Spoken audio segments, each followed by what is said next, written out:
Apat na klase ng 3-in-1 vending machine. Sa inyong yellow basket ay makikita nyo na may apat na klase ng 3-in-1 vending machine. Ang unang variation ay 3-in-1 vending machine with Tenda F3 indoor antenna na tumatanggap lang ng coins. Ang ikalawang variation naman natin ay 3-in-1 vending machine na naka-compass EW73 outdoor antenna na tumatanggap lang din ng coins.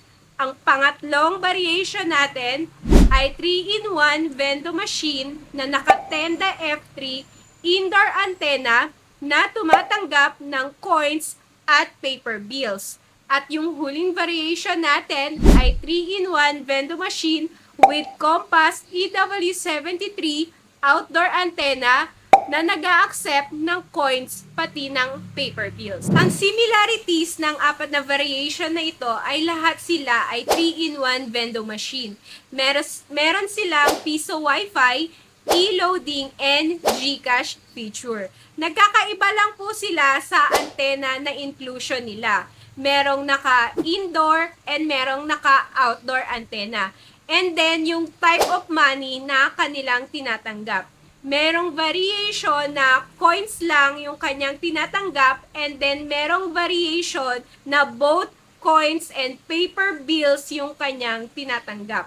For example, sa ating first variation, 3-in-1 vending machine na naka-Tenda F3. So, Tenda F3 po ay isang indoor antenna and then coins lang po yung kanyang tinatanggap. Yung pangalawang variation naman po natin ay 3-in-1 vending machine na naka-compass EW73. Ito po ay isang outdoor antenna and then coins lang po yung kanyang tinatanggap. And yung pangatlong variation naman po natin is 3-in-1 vending machine plus Tenda F3 which again is indoor antenna but accepting both coins and bill or paper bills. And then yung pang-apat na variation po natin ay 3-in-1 vending machine na naka-compass EW73 and both accepting coins and paper bills. Kaya kung gusto mong mag-invest ng 3-in-1 vending machine, mamili ka na dito. Maraming salamat!